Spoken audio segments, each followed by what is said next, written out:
தேவனுடைய பரிசுத்த நாமத்துக்கு மகிமை உண்டாகட்டும். இந்த ஆசீர்வதிக்கப்பட்ட கிருபையான காலையிலே உங்களை கர்த்தராகிய இயேசுவின் நாமத்திலே வாழ்த்தி வரவேற்கிறேன். நல்லா இருக்கீங்களா? கர்த்தர் உங்களோடு இருந்து உங்களை ஆசீர்வதிப்பாராக. என்னோடு கூட பரிசுத்த வேதாகமத்திலே 1 நாளாகமத்தின் புத்தகம் 5ஆம் அதிகாரம் 18ஆம் வசனத்திலிருந்து 20ஆம் வசனம் வரைக்கும் நீங்க வாசித்து பாருங்க. ரூபனுக்கும் காத்தும் மனசியாவுக்கு விரோதமாக திரள் கூட்டமான ஜனங்கள் யுத்தத்துக்கு கடந்து வருகிறார்கள். அன்பான தேவ ஜனமே, இவங்க ஏறக்குறைய 45,000 இல்லை 46,000க்குள்ள இந்த 3 கோத்திரத்தாருடைய யுத்த புருஷர்கள். இவங்க என்ன பண்ணாங்க அப்படின்னு கேட்டீங்கன்னா, 19ஆம் வசனமும் 20ஆம் வசனம் வாசித்து பாருங்க. அவர்கள் தேவன் மேல நம்பிக்கை வைத்தார்கள் என்று வேதம் சொல்லுகிறது. அன்பான சகோதரனே சகோதரியே, அன்னைக்கு இருந்ததான ரூபன் கோத்திரத்தாரும் காத்தும் மனேசியா இந்த 3 குடும்பத்தாரும், இந்த 3 இனங்க கோத்திரத்தாரும் அவங்களுக்கு தேவ மனுஷனா இருக்கிற மோசே, அன்பான தேவஜன பங்கிட்ட எல்லைகளை சொந்தமாக்கி கொள்ளும்படியாக அவங்க என்ன பண்ணாங்க அப்படின்னு கேட்டீங்கன்னா, 3 இந்த கோத்திரத்தாரும் அவங்களுக்கு எந்தெந்த இடங்களை அளந்து கொடுக்கப்பட்டதோ, எந்தெந்த இடங்களை பகிர்ந்து கொடுத்தார்களோ அந்த இடத்துக்கு அவள் போய் சுகந்தித்து கொள்ளும் போது அவர்கள் தங்களுடைய திறமையின் மேலேயோ, தங்களுடைய சாமர்த்தியத்தின் மேலேயோ, தங்களுடைய இராணுவ வீரர்கள் மேலேயோ, தங்களுடைய பராக்கிரமத்தின் மேலேயோ அன்பான தேவஜன்மே அவள் நம்பிக்கை வைக்கல. அவங்க யார் மேல் நம்பிக்கை வைத்தாங்கன்னா, 19ஆம் வசனம் சொல்லுது, கர்த்தர் மேல் நம்பிக்கை வைத்தார்கள். அன்பான தேவ ஜனமே, நமக்கு எவ்வளவுதான் தாளந்து இருந்தாலும், நமக்கு எவ்வளவுதான் திறமை இருந்தாலும், நமக்கு எவ்வளவுதான் டெக்னிக் இருந்தாலும் கூட தேவன் உதவி செய்யலைன்னா கண்டிப்பா நம்மால என்ன பண்ண முடியாதுங்க, வெற்றி பெற முடியாது. இன்னைக்கு பல நேரங்கள்ல பலருடைய வாழ்க்கையில தோல்விகளையும் நஷ்டங்களையும் ஏமாற்றங்களையும் அவமானங்களை சந்திப்பதுக்கு காரணம் என்னன்னா, என்னால எல்லாம் முடியும், எனக்கு எல்லாம் தெரியும், எனக்கு என்னங்க யாருடைய உதவி தேவையில்லைன்னு சிலர் அகந்தையா என்ன பண்றாங்க அப்படின்னா, அன்பான தேவ ஜனமே கடந்து போகிறாங்க. ஆனா அவங்க முடிவை பார்த்தீங்கன்னா கடைசியில அவங்க தோல்வி அடைஞ்சு விழுந்து போய் விலாசம் இல்லாம போயிடுவாங்க. நாம அப்படி இல்லாம இந்த கால வேளையில உங்களுக்கு மலை போல அன்பான தேவ ஜனமே பிரச்சனை இருக்கலாம். கோலியாத்தை போல என்னங்க சத்துருக்கள் உங்களுக்கு முன்பாக வந்து நிற்கலாம். ஆனா நீங்க சூழ்நிலையை பார்க்காதீங்க, உங்க பிரச்சனையை பார்க்காதீங்க. அன்பான தேவ ஜனமே, வேதம் சொல்லுகிறது 1 யோவான் 5ஆம் அதிகாரம் 4ஆம் வசனம் வாசித்து பாருங்க. உங்க விசுவாசம் உலகத்தை ஜெயிக்கும்னு சொல்லி நீங்க விசுவாசிக்கணும். என்னன்னு விசுவாசிக்கணும்? தேவன் கண்டிப்பா என்ன பண்ணுவாருங்க, ஜெயத்தை தருவார். அவங்க பக்கம் திரளாய் இருக்கலாம், ஆனா நம்ம அதை நினைச்சு என்ன பண்ணக்கூடாதுங்க, பயப்படக்கூடாது. ஏன்னா நாம் ஆராதிக்கிற தேவன் செத்தவர் அல்ல, மரணத்தை ஜெயித்த தேவன். ஆகையால் அன்பான சகோதரனே சகோதரியே, 125ஆம் சங்கீதம் 1ஆம் வசனம் வாசித்து பாருங்க. கர்த்தரை நம்புகிறவன் அவன் சீயோன் பர்வதத்தை போல என்றென்றைக்கும் அசைக்கப்படாமல் இருப்பான். தேவனை நம்புறவனை இந்த உலகத்தின் எந்த வல்லமையும் என்ன பண்ணாதுங்க, அவனை அசைக்காது. ஆகையால் இந்த ரூபன் கோத்திரத்தாரும் காத்து கோத்திரத்தாரும் மனேசியா கோத்திரத்தார் செய்தது என்னன்னா, தேவனை நம்பினார்கள். ஆகியால் தேவ வசனம் சொல்லுகிறது, அன்பான தேவ ஜனமே, தேவனுடைய நாம மகிமைக்காக 22ஆம் வசனம் வரைக்கும் நீங்க வாசித்து பாருங்க.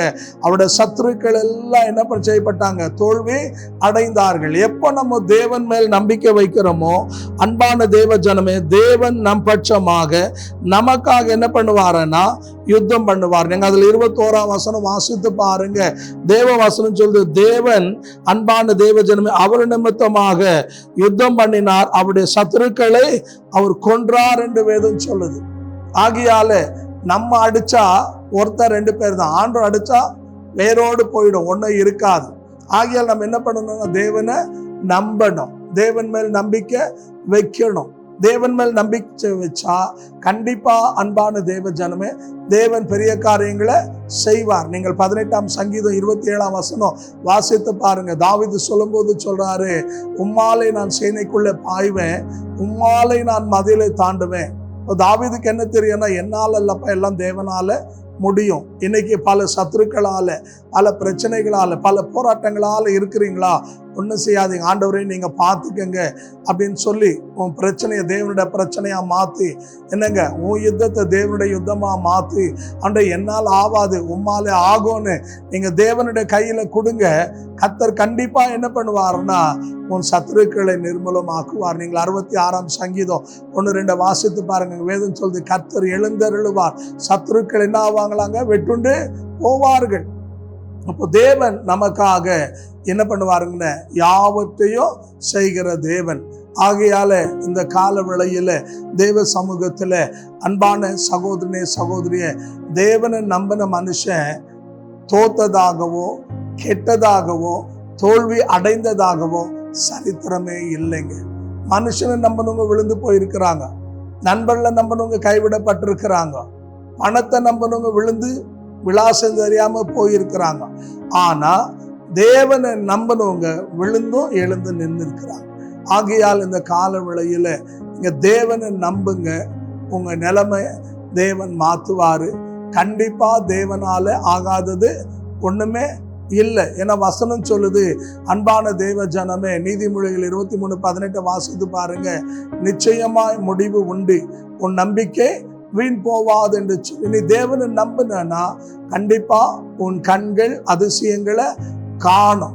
யோபு பக்தன் அவர் சொல்லும்போது சொல்றாரு, என் மீட்பர் உயிரோடு இருக்கிறார், அந்நிய கண்கள் அல்ல, என் சொந்த கண்கள் காணும். அவர் தேவனை நம்பினார். ஆகையால் அவருடைய தொடக்கம் அற்பமாய் இருந்தாலும் அவருடைய முடிவு சம்பூர்ணமாய் இருந்தது. அன்னைக்கு கர்த்தர் ரூபன் குடும்பத்துக்கும் காத்து குடும்பத்துக்கும் மனேசியா குடும்பத்துக்காக தேவன் யுத்தம் செய்தவர். அவள் சார்பில் சத்துருக்களை சங்கரித்த தேவன். இன்றைக்கு உங்களுக்காக தேவன் யுத்தம் செய்யணுமா? நீங்க தேவ கரத்துல உங்களை அர்ப்பணிங்க. ஆண்டவரே, எங்க பலத்தினால் ஒன்றும் ஆகாது, உம்மால எல்லாம் ஆகும் நீங்க சொல்லுங்க. கண்டிப்பா தேவன் நிச்சயமா பெரிய காரியங்களை உங்களுக்கு செய்வார். ஏன்னா தேவ வசனம் சொல்லுது, யோவான் 11:40 வாசிச்சு பாருங்க, நீ விசுவாசித்தா தேவ மகிமையை காண்பார். நீங்க விசுவாசிங்க, கர்த்தர் பெரிய காரியங்களை செய்வார். எத்தனை பேர் நம்புறீங்க? இருக்கிற இடத்துல தலைகளை தாழ்த்தி கண்களை மூடி ஜெபிப்போம். கர்த்தர் நம்மோடு இந்த காலையில பேசியிருக்கிறபடினால் ஆண்டவரே, நாங்கள் கேட்டு விட்டு விடாம வசனத்துக்கு ஏற்றபடி எங்களோட வாழ்க்கை மாறத்தக்கதாக எல்லா சூழ்நிலையிலும் எப்படி ஆண்டவரே எங்களோட முன்னோர்கள் முன்பிதாக்கள் வேதத்தில் வாழ்ந்த பரிசுத்தவான்கள் ஆண்டவரே, சத்துருக்கள் வந்த போதும் அவள் கொஞ்சமாயிருந்தாலும் ஆண்டவரே அவள் உம்மை நம்பினது போல நாங்கள் நம்ப, அன்னைக்கு அவளை சத்துருக்கள் கையிலிருந்து விடுவித்தவர், அந்த தப்புவித்தவர், காப்பாத்தினவர், அற்புதங்களை செய்தவர். இன்னைக்கு எங்களுக்கு செய்யுங்கன்னு சொல்லுங்க. கண்டிப்பா தேவன் பெரிய காரியங்களை செய்வார். எத்தனை பேர் விசுவாசிக்கிறீங்க? கண்களை மூடி ஜெபிப்போமா? நல்ல ஆண்டவரே, இந்த வார்த்தை சமீபத்தில் தூரத்தில் கேட்டுக்கொண்டிருக்கிற ஒப்பு கொடுத்த உணர்த்தப்பட்ட அன்றே தேவனுக்கு தன் வாழ்க்கையில இடம் கொடுத்த ஒவ்வொரு தேவ பிள்ளையும் இந்த காலையில நீங்க தொடுங்க ஆண்டவரே. அவருடைய சிறையிருப்புகளை மாற்றுங்க, அவருடைய கட்டுகளை உடையுங்க ஆண்டவரே. சத்துருக்கள் வெக்கப்பட்டு போக அன்றே இந்த இடத்துல விழுந்தாலும் அந்த இடத்துல எழுந்து நிற்க, அன்னைக்கு எப்படி பிதாக்களுக்காக தேவன் யுத்தம் செய்தீரோ அப்படியே இன்னைக்கும் இவருடைய வேலை ஸ்தலத்துல, இவருடைய குடும்பங்களில் ஆண்டவரே, இவருடைய வியாபாரத்துல, இவருடைய ஊழிய ஸ்தலத்துல தேவன் அற்புதங்களை செய்யும். பிசாசு வெக்கப்பட, உம்முடைய நாம மகிமைப்பட தேவன் உதவி செய்து வழி நடத்தும். நம்முடைய ஆணைப்பா இந்த கரத்தில் ஒப்பு கொடுக்கிறோம். தொடர்ந்து காத்து கொள்ளும். கரம் கிருபை சமூகம் கூட இருந்து நாமத்தை மகிமைப்படுத்தும். எதிர்பார்க்கிற நன்மையை கட்டளையிடும். இயேசு கிறிஸ்துவின் நாமத்தில் பிதாவே, ஆமென். தேவன் உங்களை ஆசீர்வதிப்பாராக. கர்த்தர் உங்களோடு பேசியிருக்கிறார். ஆகையால் இன்னும் ஆவிக்குரிய வாழ்க்கையில வளரணும் அப்படின்னா நீங்க எங்களோட தொலைபேசியின் வழியா அணுகலாம். ஜெப குறிப்பு இருந்தால் தெரியப்படுத்தலாம். உங்களுக்கு தொடர்ந்து நாங்கள் ஜெபிக்கிறோம். கர்த்தர் உங்களை ஆசீர்வதிப்பார். ஆமென்.